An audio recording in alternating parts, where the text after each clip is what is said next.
Знаменательный день, 26 августа 2008 года, остался в памяти и сердце каждого жителя Абхазии. В этот день долгий путь к признанию независимости республики увенчался первой большой победой. Российская Федерация в лице президента Дмитрия Медведева подписала воистину исторический документ о признании независимости Абхазии и Южной Осетии. Этому по-настоящему радостному для маленькой, гордой прибрежной республики событию предшествовала страшная кровопролитная Отечественная война, пятидневная война в Южной Осетии в 2008 году, Кадорская операция в Абхазии и годы изоляции, лишений, множество этапов тяжелых переговоров, участником которых был герой нашего материала, в ту пору заместитель министра иностранных дел Максим Гвинджия. Признанию предшествовал многолетний период послевоенный, когда мы вели переговоры, когда мы объясняли позицию абхазской стороны. Очень часто нас не слушали, очень часто нас не понимали. Вы помните эти блокадные годы, вы помните позицию международного сообщества, которое игнорировало наше право на самоопределение. Да вообще весь мир был против нас в то время. Но несмотря на это мы постоянно доносили, пытались донести нашу точку зрения и в рамках женевских дискуссий, переговорного процесса грузино-абхазского. Но это был сложный процесс, многолетний. Можно говорить о том, что были другие процессы, была война в Южной Осетии, ужасающая, конечно, и наши братья-осетины испытали на себе самое тяжелое, самое тяжелое во всем этом процессе признания. У нас была Кадорская операция, вы знаете. Конечно, это был трудный период, но тем не менее признание произошло. Кровавые события августа 2008 года, развернувшиеся на юге Кавказа, стали толчком к еще большей активизации переговорного процесса. Как рассказал Максим Гвинджия, делегация из Абхазии, направившаяся в Москву, вместе с руководством республики проводила активную работу с российскими коллегами. И делегация из Абхазии направилась в Российскую Федерацию, и с российскими коллегами шли долгие переговоры. Уже эти переговоры были нелегкими, и в то время у российской стороны еще не было такой однозначной позиции по поводу признания, но тем не менее в то время президент Российской Федерации Дмитрий Анатольевич Медведев, который навсегда, мне кажется, остался в наших сердцах как человек, который сделал такое важное заявление, принял такое важное, судьбоносное для Абхазии решение. Оно, естественно, пришло не сразу, это тоже результат очень активной деятельности в то время наших дипломатов, руководства страны. Сергей Васильевич Багапш приложил очень много сил, чтобы это свершилось. Естественно, мы не рассматривали никаких других вариантов. Это была наша основная позиция. И, к счастью, мы смогли аргументировать и донести эту позицию до российских коллег, и они приняли такое решение. Переговорные процессы были тяжелыми, сложными, но увенчались успехом.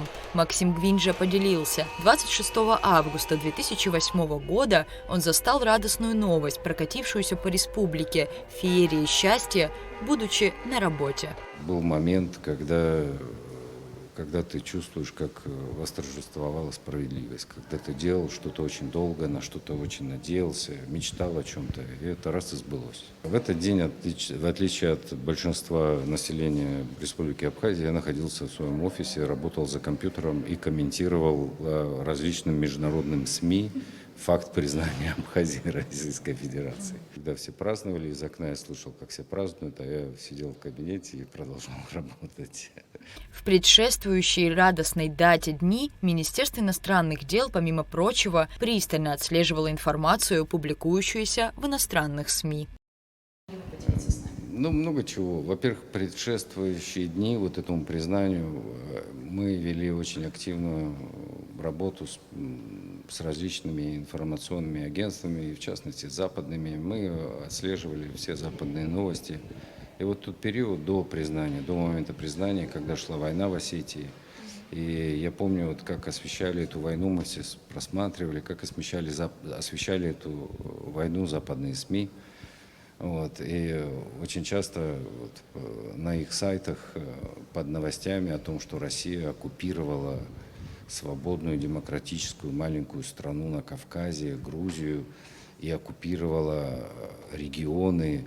В общем, в западном информационном пространстве пытались представить эту ситуацию так, что до вот этой войны 2008 года Абхазия якобы и Осетия были в составе Грузии, как бы, да, и вот пришла Россия и отрезала их у Грузии. Пытались представить это так, что не было ничего до 2008 года, что это Грузия была мирная страна, и вот пришла Россия, и все это, как говорится, оккупировала, как они это хотели сказать.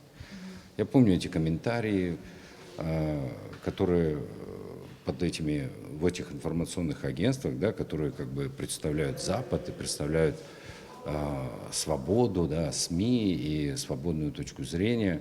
И если ты под этими комментариями писал что-то вопреки их мнению, то такие комментарии не публиковались. В те дни несправедливое, лживое отношение к нападению Грузии на Южную Осетию, к последующему признанию независимости двух Кавказских республик ценой тысяч жизней, защитивших свою свободу, приобретало критически, поистине абсурдные формы. Естественно, мы везде говорили, естественно, все люди помнят, как это все происходило. Я вам привел несколько примеров. А все международные СМИ, везде это публиковалось, как девочку из Осетии пригласили на американское телевидение и начали ее спрашивать, расскажи, как россияне бомбят Осетию и Грузию. А оказалось, что эта девочка осетинка была. Она отдыхала тогда с родителями в Осетии, когда началась война. И когда она начала говорить правду, ее вырезали из эфира. Они просто заткнули ей рот. Сегодняшний день, 16 лет спустя, ознаменован большими надеждами и планами. Как рассказал Максим Гвинджия, процесс широкого признания независимости Абхазии попросту неизбежен. Вот, этот процесс неизбежно будет идти, нас неизбежно будут признавать, мы неизбежно будем развивать отношения с другими странами. Вот. Конечно, хотелось бы, чтобы наконец-то между Грузией и Абхазией установился мир, который бы основывался на взаимообязывающих подписанных документах о ненападении, о невозобновлении вот этих вот военных действий. Хочется, чтобы в мире был мир, и чтобы мы развивались уже как бы в мирной вот такой атмосфере. Ну и самое главное здесь, говоря о признании, самое главное признание – это когда мы признаем сами себя. Вот. Самое главное – это мир в нашей стране, экономическое развитие, и чтобы мы сами себя признавали как красивая, уникальная страна, такой и второй в мире нет. Маленькая прибрежная республика, страна гордых нравов, древних традиций, гостеприимных хозяев. Поистине удивительный кусочек рая на земле, омываемый морем, защищенный горами. Абхазия отстояла право на признание независимости всем мировым сообществом. Сыны и дочери Апсны заплатили высокую цену за возможность сегодня, поднимая глаза в небо, видеть праздничные салюты, знаменующие самое важное – свободу и независимость Абхазии. Рада Чачава, Камила Джопуа, Абхазское телевидение.